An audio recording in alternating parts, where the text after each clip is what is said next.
Hello everyone. इस video में है एक्सरसाइज 8.1 के question number 6 to 10। Question number 1 to 5 का लिंक मेरे डिस्क्रिप्शन में मिल जाएगा। ये है इसका 6th question. If angle A and angle B are acute angles such that cos A equals to cos B then show that angle A equals to angle B. Angle A और B acute angles हैं।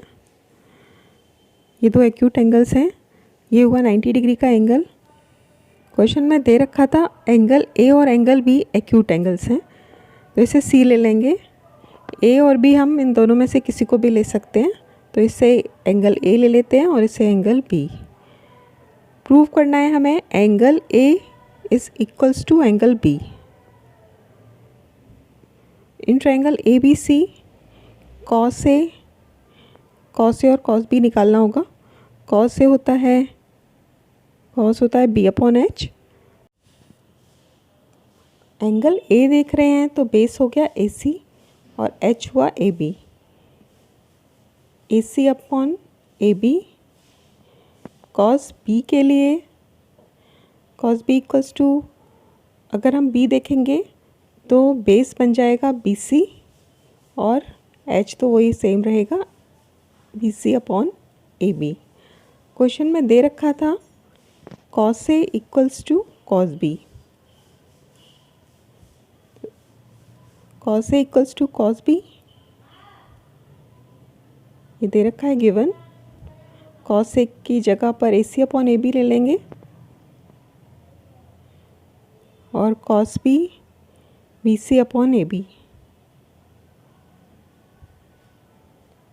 ए B इसमें cancel हो जाएगा, same है। Denominator को हम cancel कर सकते हैं, तो यहाँ से बचा ए सी इक्वल्स टू बी सी। ए सी और बी सी इक्वल हैं तो उनके सामने वाले एंगल भी इक्वल होंगे, therefore angle A equals to angle B. ये 9th क्लास में थ्योरम थी, जब साइड इक्वल होती हैं तो उनके सामने एंगल इक्वल होते हैं। तो अगर ए सी और बी सी इक्वल हैं तो ए सी के सामने एंगल बी है और बी सी के सामने एंगल ए, वो दोनों इक्वल होंगे। इसका रीज़न लिखना होगा angle opposite to equal sides are equal. Since angles opposite to equal sides are equal,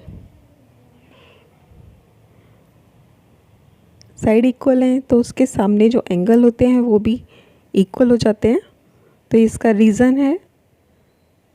इस तरह से ये प्रूव हो गया कि angle A equals to angle B. Question number 7, cot theta equals to 7/8 दे रखा है। Evaluate 1 plus sine theta 1 minus sine theta divided by 1 plus cos theta 1 minus cos theta और कॉट स्क्वायर थीटा। इन दोनों की वैल्यूज़ फाइंड करनी है। इसे थीटा ले लेते हैं ट्रायंगल में। ट्रायंगल का नेम नहीं है तो इसे थीटा ले लेंगे। कॉट थीटा दे रखा था इसमें 7/8। कॉट थीटा होता है B upon P, base upon perpendicular. अब यहाँ पर इसे हमने थीटा लिया है तो बेस और परपेंडिकुलर, ये बेस हुआ, वो परपेंडिकुलर, यह हाइपोटेनस। यहाँ पर हम ट्रायंगल का नाम नहीं ले रहे हैं तो हम बी, पी और एच का यूज़ करेंगे। यानी एच हमें फाइंड करना है, H square hypotenuse equals to perpendicular square plus base square, P square plus B square होता है 8 स्क्वायर प्लस 7 स्क्वायर 64 प्लस 49 होता है 113। एच आएगा स्क्वायर रूट ऑफ 113, क्योंकि स्क्वायर रूट होता नहीं है 113 का। अब हमें साइन थीटा कॉस थीटा निकालना होगा। साइन थीटा होगा, थीटा अगर हम इसे देख रहे हैं तो पी अपॉन एच। परपेंडिकुलर था 8, हाइपोटेनस था स्क्वायर रूट ऑफ 113। इसी तरह से ही cos theta base upon hypotenuse, base है इसमें 7 स्क्वायर रूट ऑफ 113। अब इसे पुट कर देंगे हम इसमें। एक बार फिर से इसे लिख लेते हैं 1 plus sine theta 1 minus sine theta divided by 1 plus cos theta 1 minus cos theta. एक बार फिर से लिख लिया है और यहाँ पर वैल्यूज़ को सब्स्टिट्यूट कर देंगे। 1 plus 8 upon square root of 113, 1 minus 8 upon square root of 113 divided by, यहाँ पर कॉस थीटा की वैल्यू यूज़ कर लेंगे 7 upon 100 and square root of 113 1 minus 7 upon square root of 113। यहाँ पर आइडेंटिटी बन रही है a plus B A minus B होता है a square minus B square. तो यहाँ पर उस आइडेंटिटी का यूज़ करते हुए न्यूमरेटर और डिनोमिनेटर में a स्क्वायर यानी 1 square minus 8 upon square root of 113 उसका स्क्वायर, इसी तरह से डिनोमिनेटर में 1 square minus 7 upon 100 and square root of 113 square. 1 का स्क्वायर होता है 1 और इन दोनों का स्क्वायर करके फिर सॉल्व करेंगे। 1 का स्क्वायर तो 1 ही होगा, 8 का 64 अपॉन ये आ गया रूट से बाहर 113 और ये भी रूट से बाहर आ गया 113। अब आगे सॉल्व करने के बाद हमारा आंसर आ जाएगा। यहाँ पर एलसीएम लेके सॉल्व करना होगा न्यूमरेटर और डिनोमिनेटर को। एलसीएम लिया तो 113 इसका एलसीएम आएगा 113 माइनस 64, इसी तरह से 113 माइनस 49 डिवाइडेड बाय 113। यहाँ पर ये दोनों कैंसिल हो जाएंगे, सेम डिनोमिनेटर है। और ये था 113 माइनस 64 डिवाइडेड बाय 113 माइनस 49। इसका आंसर आया 49 माइनस करने पर और वो आया 64 डिनोमिनेटर। तो ये फर्स्ट पार्ट का आंसर आ गया 49 अपॉन 64। अब करेंगे सेकेंड पार्ट। तो सेकेंड पार्ट में था cot square theta.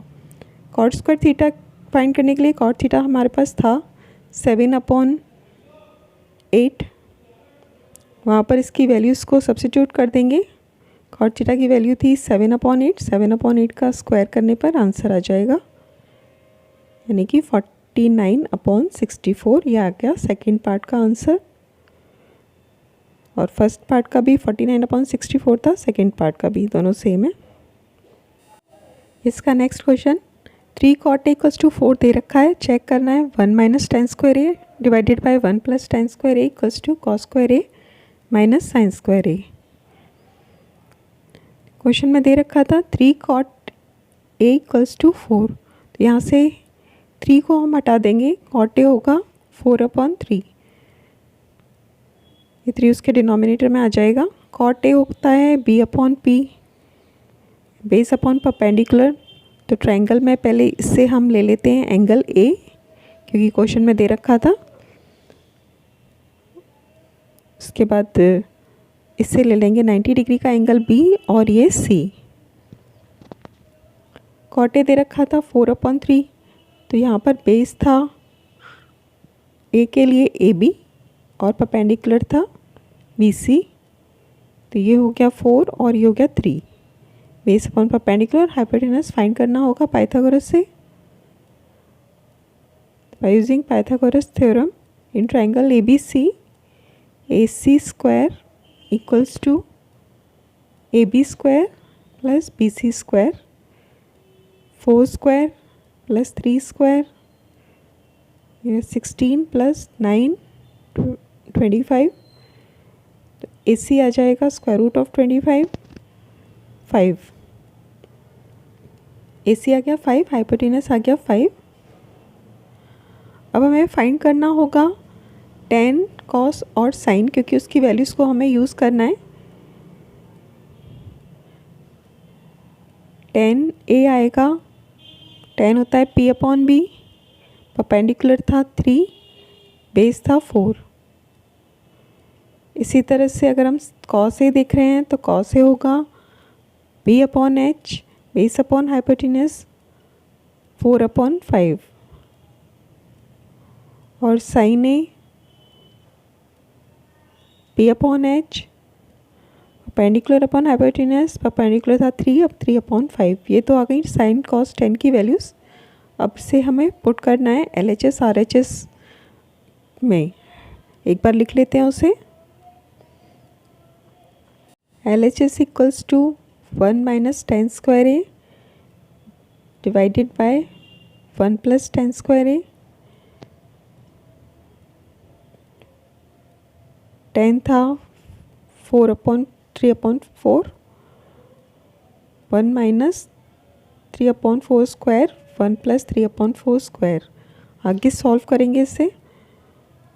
1 minus 3 square 9/16 divided by 1 minus 1 plus 9/16।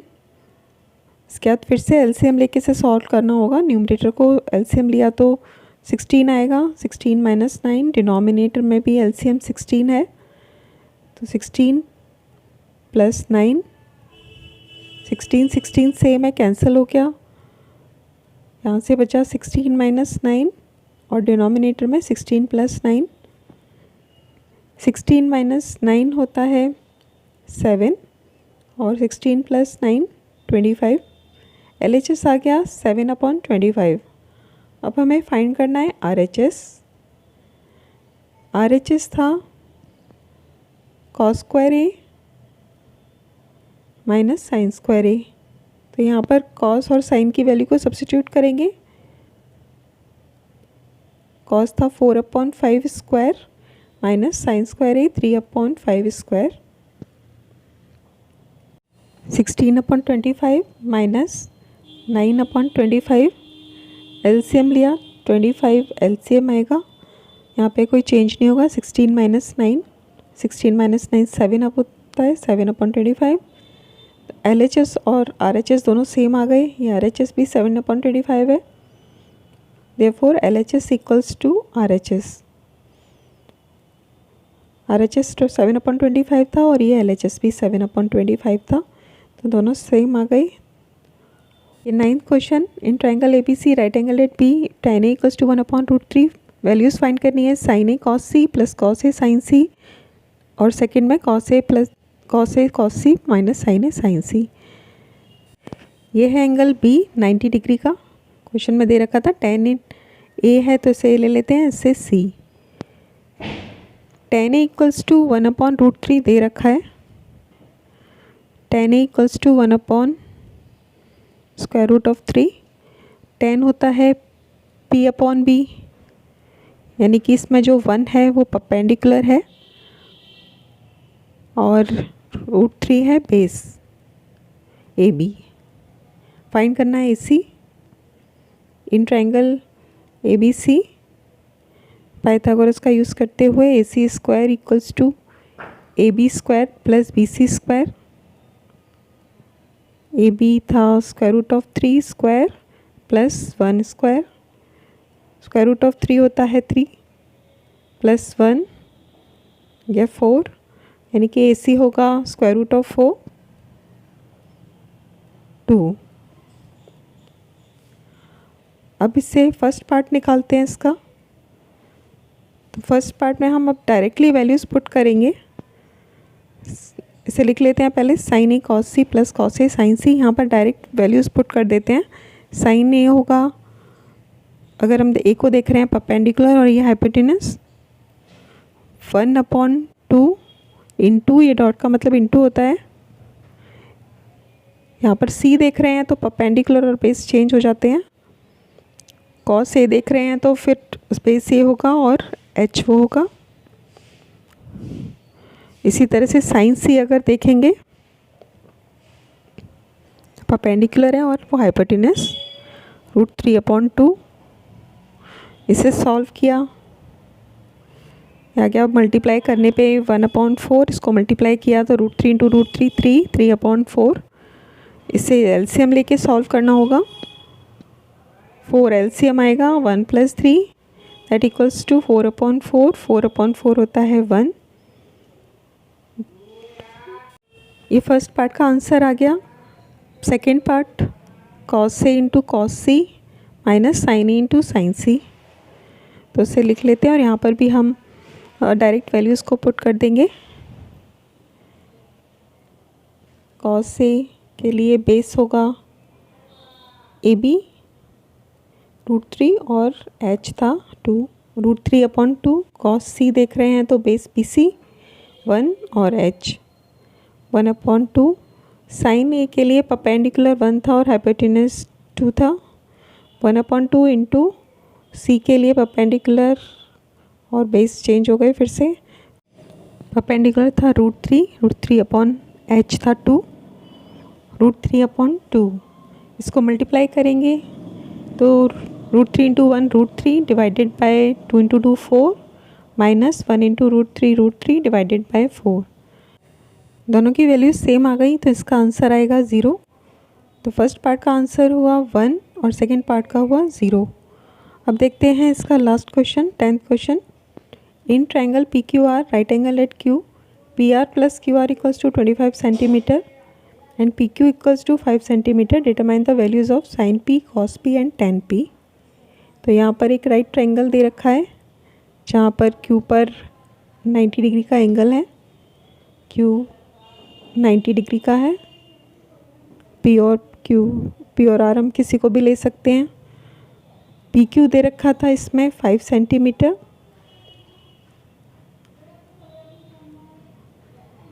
और QR और इनका सम दे रखा है 25।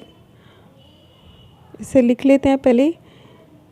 PQ = 5 centimetre and PR + QR = 25 centimetre. PR + QR = 25 दे रखा है तो उसका यूज़ करते हुए हम PR फाइंड कर लेंगे। PR = 25 - QR। पाइथागोरस थ्योरम का यूज़ करेंगे इसमें। इन triangle PQR PR square = PQ square + QR square. PR था 25 - QR, उसकी जगह पर 25 - QR स्क्वायर ले लेंगे। PQ दे रखा था 5 स्क्वायर और QR अभी हमारे पास है नहीं, ऐसे ही रहेगा। अब यहाँ पर ये ब्रैकेट खुलेगा आइडेंटिटी के साथ, A - B स्क्वायर की आइडेंटिटी, यानी A square + B square minus 2AB, 2 × 25 × QR। यहाँ पर आइडेंटिटी का यूज़ किया है हमने और ये ऐसे ही रहेगा 5 स्क्वायर 25 + QR स्क्वायर। आगे सॉल्व किया, 25 का स्क्वायर होता है 625 + QR square minus 2 × 25 50 QR = 25 + QR square. अब QR दोनों कैंसिल कर सकते हैं और हम इसे ट्रांसफ़र कर लेते हैं। 625 - 25 50 QR को RHS में ले जाते हैं + 50 QR। 625 - 25 हुआ 600 = 50 QR। इससे QR की वैल्यू आ जाएगी QR = 600 डिवाइडेड बाय 50। 0 से 0 कट गया, 5 12 60, QR आया 12। अब इस QR की वैल्यू को हम पुट कर देंगे इसमें PR = 25 - QR में, तो उससे PR मिल जाएगा। PR = 25 - QR होगा 25 - 12 13। PR मिल गया 13 सेंटीमीटर।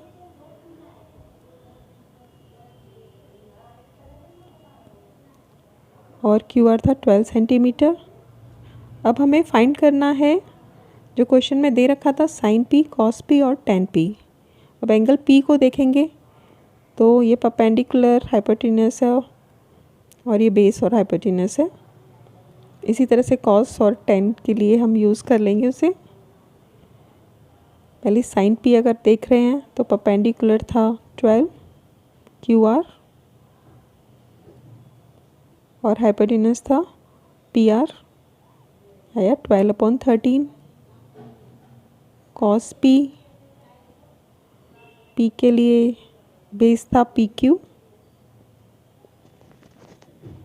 PQ upon PR 5/13 और tan P के लिए परपेंडिकुलर 12 और base 5 P upon B QR upon PQ = 12/5। तो ये आ गई sin cos tan की वैल्यूज़। Thank you.